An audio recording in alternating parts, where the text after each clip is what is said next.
hope you guys are ready for the craziest poker session of 2024. I drove all the way from Dallas to Fort Worth to play in one of the biggest action card rooms in the entire country. We're playing 1-3 today, but don't let that fool you, as the game is a $1,000 buy-in and match the stack in true Texas style. We also get into one of the craziest hands I've ever been a part of, as our opponent turns over a very surprising hand in a $2,400 pot that manages to catch the intention of everyone at the table. Let's not waste any more time. We dive right into the first hand with pocket kings. And you know it's a sign of good things to come when you pick up premiums this early on in the session. We open the Cowboys up to $20 and find ourselves in a three-way here in Fort Worth, going three ways to the flop, which comes 10-7-6 rainbow. In between two opponents, I usually start with a check. That's no different here, and we see the king of spades on the turn. Bang, we turn the set. When Wade checks to me for a second time, we have to go for value now. I fire out for $30. Gonna lose our three-way here. The button folds and Wade puts in the call. The river card comes the deuce of clubs, which is a pretty big brick. And strangely enough, Wade decides to lead out into me for $90. What are you doing, Wade? It's a weird line, calling the turn, then leading the river. Kind of feels like queen jack for a missed straight, or maybe two spades. That was weird.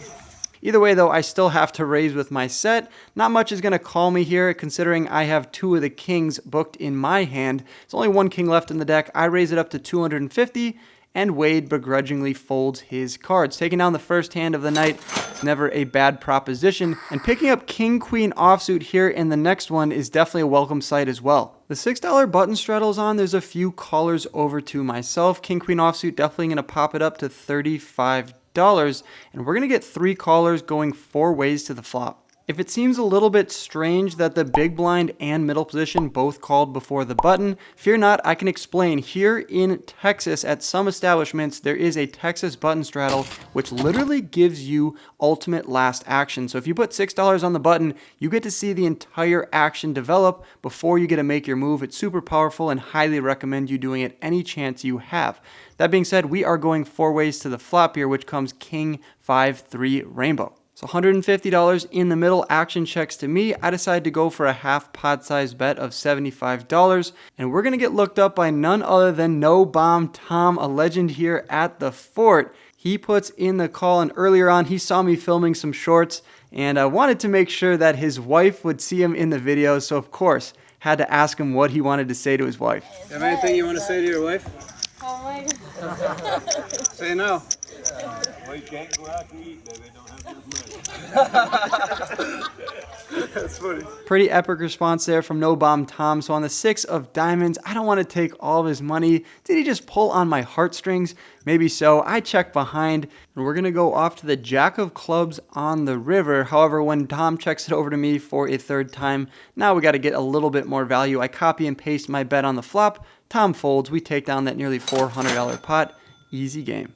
There's a bunch of yelling taking place at the table behind me. I don't want to miss out on it, so I decide to table change. And remember that 75% match stack? Well, yeah, it comes into play here. I add on for an additional $1,000. This next hand, I call a bet pre and flop myself two pair on an ace-9-3 with two diamond board.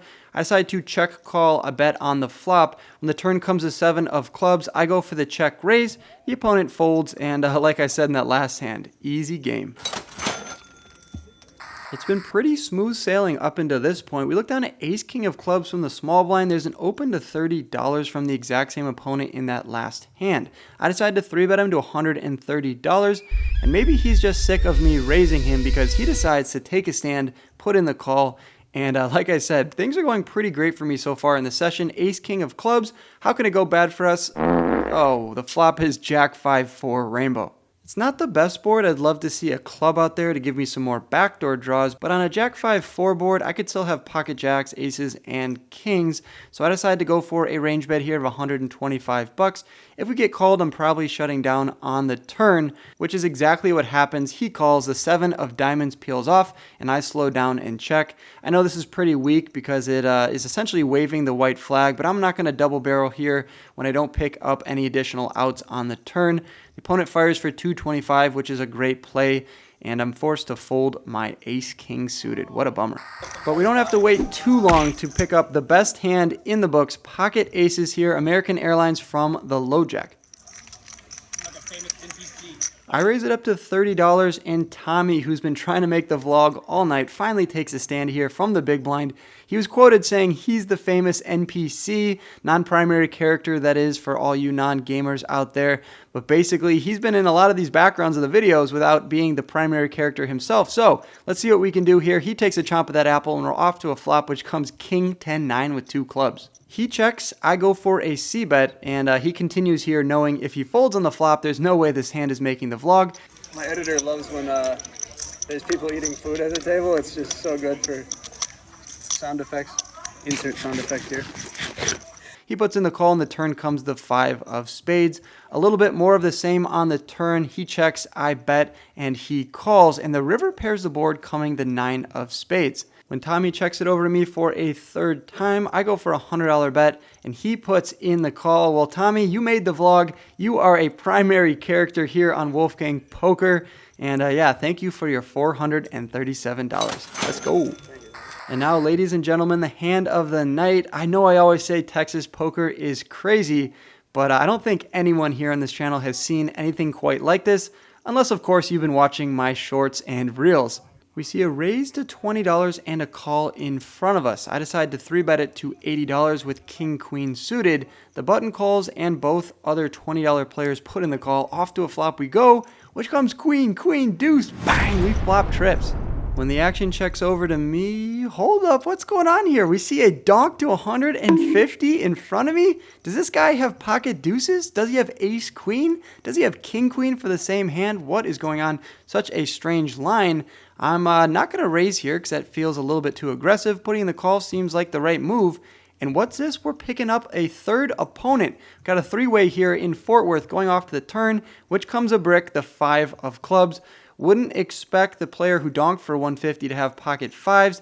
Maybe the caller in the blinds could have it, but even then, I'm not too sure. 5 seems like a fold on this flop. A little bit more of the same. Another $150 donk into me on the turn, and I'm going nowhere once again. I put in the call, and we bring in Mr. Denver Broncos over there, who puts in the call as well. The river card comes a miracle, king of clubs. Bang, we river the boat. All I'm thinking about now is Vegas and the Mirage, hoping Mr. Russell Wilson over there has pocket 5s, ace queen. Oh, that would be beautiful. No one here can have kings, I'm sure of it, because they didn't 4-bet me pre-flop. So yeah, we have the nuts on this board. And what's that? More music to our ears coming from Mr. Santa Claus there on the right, $175. I obviously have to raise now. Well, I shouldn't say obviously, because what if Denver Broncos has queen 9, queen 10? A raise here looks so strong, and he might be able to get away from it, especially because king's full comes in on the river. However, I think raising here is just the better play in the long run. The 175 player probably has a very good hand, so I decide to make it $1,005 to go. Mr. Broncos folds his cards, but gives a little bit of an acting job while doing it, basically implying that he's folding a queen. Uh-oh, we have a stand-up. I can't believe. Is that a fold or not? So now Jason in the +2 stands up. He looks like he's in a tough spot, and he turns over his cards. After thinking about it for a while, Jason determines that I'm on a bluff. He calls with 2 pair, queens and deuces with a king kicker. I show him my nuts, and Jason doesn't love seeing my nuts. He folds his cards, $2,400 pot coming over to me. And I think everyone at the table is a little bit shell-shocked there from Jason, the Harvard Law graduate student. What a cool guy, though. We were messaging on Instagram after this. And let's not roast him too much. He told me that his friends in the home game in New York have done quite enough of that already. Our stack has ballooned up to $4,000, and remember, I'm only in for $2,000 of that. I raise it up to $40 here from the low jack. We're going to get called in the small blind by Mr. Denver Broncos over there, and off to a flop we go, which comes ace, king, 10. Bang, we flop Broadway. It is monotone, all hearts, so when Broncos checks it over to me, I check behind for deception. Also a little bit of pot control because any diamond isn't going anywhere on this flop. By that notion, I probably could go for like a $20 bet, since a diamond is just going to call a 20 the same way he would an $80 or $100 bet. Can't really be going too large on this flop. The deuce of spades is a welcome sight. The opponent decides to lead out into me now in the $93 pot for $70. At this point, we could raise. We could make this like 230, 270, something large here, and charge any hand like king queen with the queen of diamonds, 10 queen with the queen of diamonds, something like that, like a pair plus flush draw. But instead, I decide to call here, see a brick on the river, and then go for value, which is exactly what happens on the 7 of hearts. The opponent bets out for 150, and I have to spring the trap here. You guys might think this is a little bit thin on a 3-diamond board, but I basically have the second best hand. I'm only losing to a flush at this point, so if I go for a raise and then he jams on me, it's a pretty easy fold. That's not what happens though. I raise it up to $600. He thinks about it and then puts in the call. When he just calls, either he has a super weak flush or he has a hand that I'm crushing. In this spot, it's a hand I have demolished. He never shows, but this $1,400 pot is mine, and our stack is going in the right direction, up to $4,700. And we are looking down at the Cowboys once again, second time in this session, and I make it $55 to go.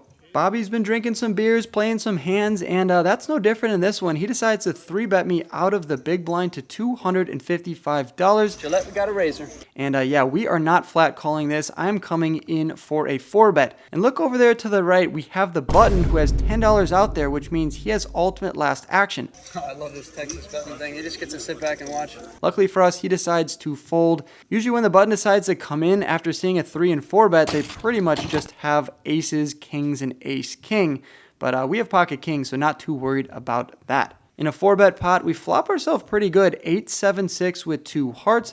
Look over at Bobby's stack, and he has less than a pot size bet, so I jam it all in for $1,000, and he snap calls. Oh boy, does he have pocket 8s?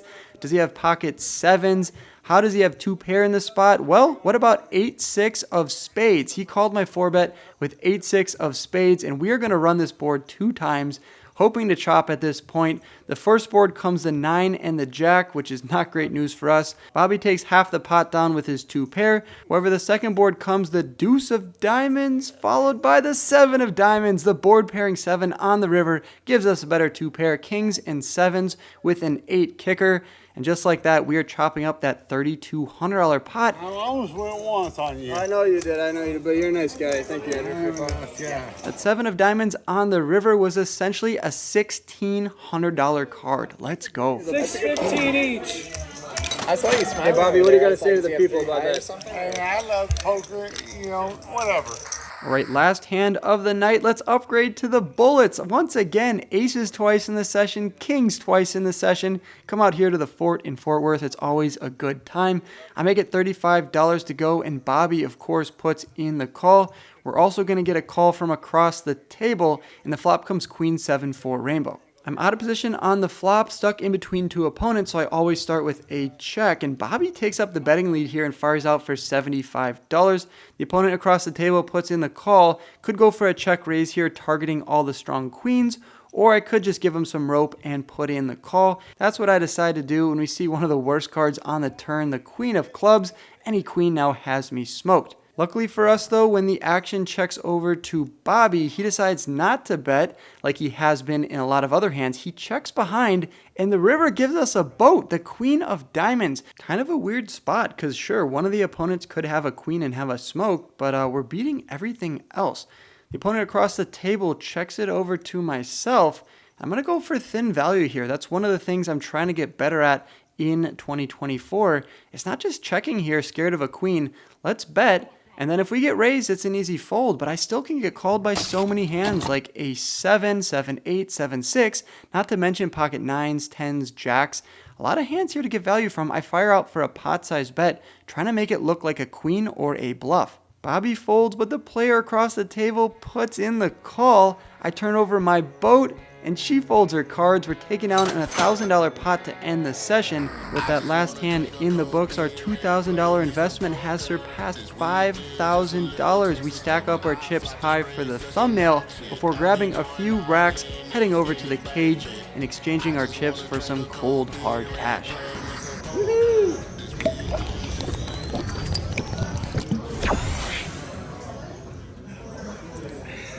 Whoa. All right, you guys, got in for 1,000, topped up an additional 1,000, got out for a profit of $36.83. At the end there, we just hit some hands. We had aces, we had kings versus 6-8, and then he made 2 pair when we rivered the chop on the second board. I'm crying right now. This is kind of an embarrassing look. But you know, transparency in 2024 is a thing. That's what I'm gonna get here on the channel. I'm a little bit tipsy. Good thing I'm not driving home, but yeah, we've made 36, 83 in 6 hours. So that's a pretty good hourly. My first winning session 2024 is in the books. A lot more cool content coming your way. I'm playing a live stream next week, coming back out here to the fort. And Bobby invited us to a private game. That's the guy who played that 6-8 suited for that massive pot. So we're gonna play in his private game and see if we can get some cool content for you guys. If you guys are new, be sure to hit the subscribe button. Leave a comment down below what you thought of the fort here out in Aledo, Texas, just west of Fort Worth. I can't even get the words out. Good luck on the felt, you guys. I'll catch you in the next video as always. Peace! All right, I just rewatched that outro like I do after every time I do it, and I just want to reiterate, I'm not crying because I won 3,600. I'm crying because I'm a wuss and I can't take a fireball shot like a man. Yeah, so I just had to put that out there. You know, you saw me crying after that lodge when I won like $30,000. 3,600 is a lot of money, but I don't want everyone to think that I'm a wimp crying after that. It was just a fireball shot. I can't hold my alcohol. Let's go.